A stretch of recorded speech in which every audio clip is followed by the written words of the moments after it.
Say something. Yo, Welcome my to name's Big. Joe. Welcome to Big. We're doing this big event today, and it's going to be massive.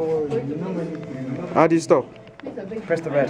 The same red for recording. Yeah. The same red. But Joe's an amazing young man. He's a young evangelist. He's got a heart for the lost, and he's into all sorts of other things as well. And boxing, isn't there? Yeah, boxing. I just did my first ever boxing match, and I won. Yeah, isn't that amazing? So basically, I'm going to hand my team. He's going to testify. Yeah, my name's Joe Swales. I've been in Ipswich for about a year and a half now. I'm from, you probably tell from my accent, I'm from the north of England, so I'm from West Yorkshire.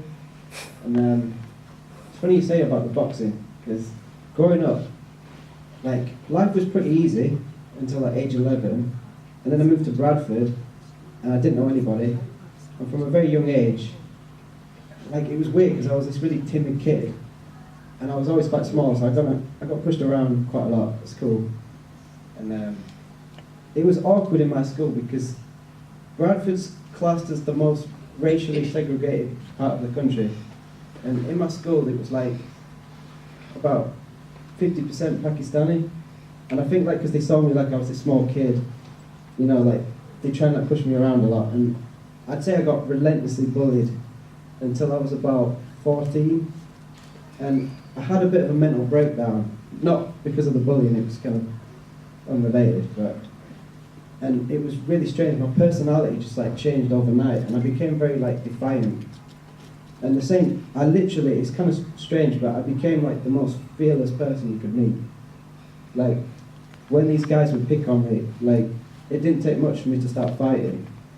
And like, people could say the smallest thing and I'd just start fighting straight away in the school. And like, that's just the way our school was. You wouldn't get excluded for that because everybody was doing it. And I remember one time, like, it was quite serious, where like the whole school got involved and I had to stop going to school for a week because I had a fight with this one kid called Mohammed.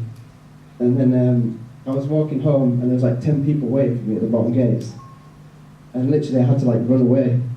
And I was scared to go to school for like a whole week. And my head teacher had to call my parents, and then, oh, it was just such a messy situation. And yeah, like, that was kind of my life, really. It wasn't, between the age of like, I'd say 13 and like 17, it was quite a depressing part of my life.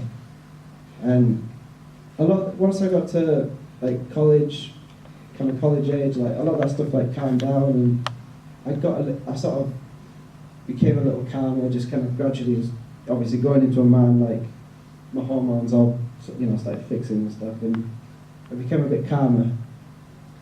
And then, like, I was about, what was that?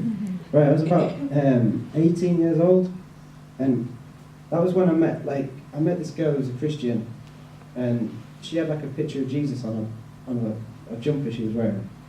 So I told her, I said, look, like, my parents are Christians, like, I've never really been that bothered about it. You know, I went to Church of England when I was like little, and I just found it boring. It wasn't really for me. But I can't deny that I've met Christians in my life, and I do see something different in them. You know, and so she kind of like, she was an evangelist. She really like was determined to get me saved. And it took about a year because it took her like driving to my house, picking me up, going to church, me kind of being like, no, I don't really like this church. It's a bit like, everybody's a bit too excited with the hands in the air, like worshipping God. I'm like, I'm not really used to that. I went to this Church of England where everybody just sat down. And then, so she brought me to this like cell group thing, and they, you know, like we'd read the Bible, and I started to learn about that. And the thing that really did it for me was, Unfortunately, part of the video cut out, so I'll just say what happened. There was a defining moment in my life. I was in like a cell group, and these two youth leaders were talking about the power of prayer. And at this point in my life, I still didn't really believe, like, I wasn't 100% convinced. And I got convinced because I said to them, well, if you really believe in this and you can pray for me, can you pray for my ligament damage? Because I had ligament damage very deep in my left arm, and they were saying, the physio people were saying that it would take 6 months to get better after they prayed for me. And I just saw it in their eyes. I saw they really believed in it, and I think that made me start to believe, and I definitely showed like some faith. and they had like so much faith that this was going to happen. I went to physio. I found out I was completely healed. I was fine to go back and start playing cricket as the cricket season was starting, and I've never turned back ever since then. You know, you'll go on to see what I'm going to say next. Forgive the amount of times I say the word like, and I say it so many times and for the rest of this testimony. But so for the next 3 years of my life, I was literally like a church addict. Like, I was going to church on a Sunday. I had all my friends that, you know, from the church and stuff. Like 3 times a week, I'd be doing youth work, as well as like a full-time job.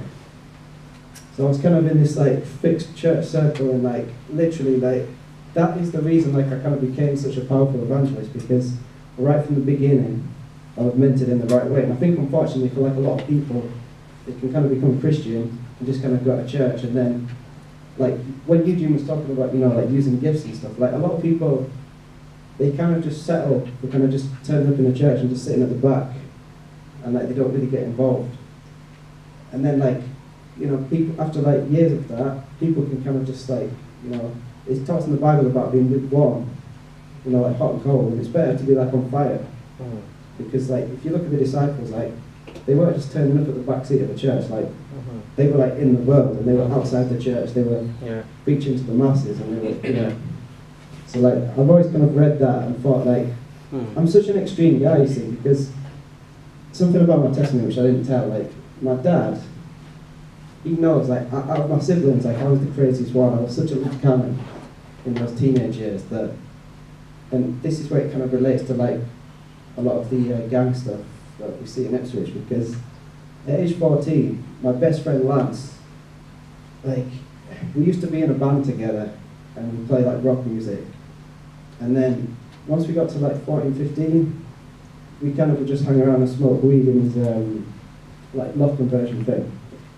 And in that time, I kind of was introduced to like the drug world and like drug dealers and all that kind of thing. And I met some very, like to be honest, just wicked people, because we had guys coming up there that were like dealing cocaine and all sorts of stuff. And even my friend Lance, like he started to deal a bit of like weed and cocaine himself.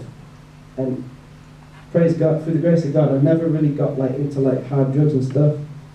I did smoke a bit of weed and that, which is still very negative, but like from seeing that, I literally saw a guy who was like considered like the third smartest person in the whole school. In the space of about 3 months, his life just went down, like after taking like cocaine and stuff. And like at that time in my life, it was kind of like Lance was kind of saying, you know, more or less kind of saying like, you know, come on Joe, like join me, we can like set some kind of business up. And so like I made this hip hop song recently, and I'm still working on it.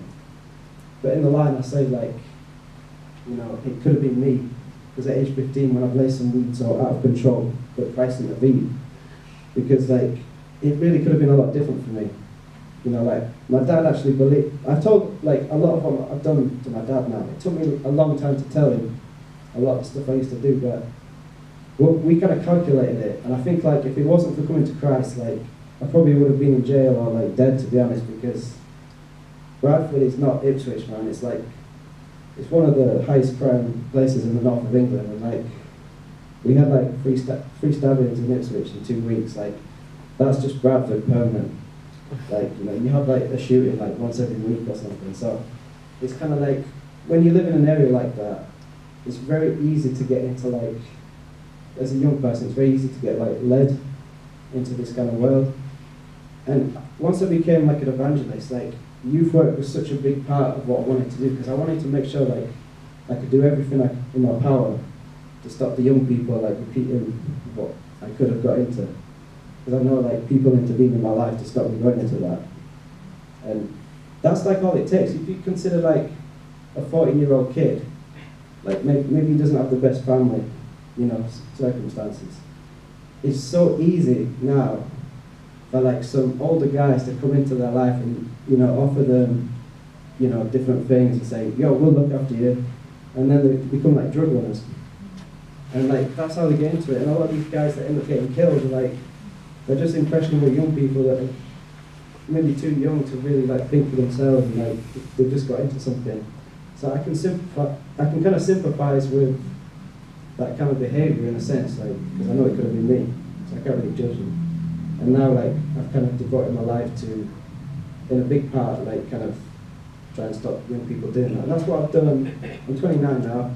I've been doing that for about 10 years. I just evangelise I tell Jesus to anyone who wants to hear, really, like, not just young people, but I think it's important, you know. Yeah, that's pretty much it.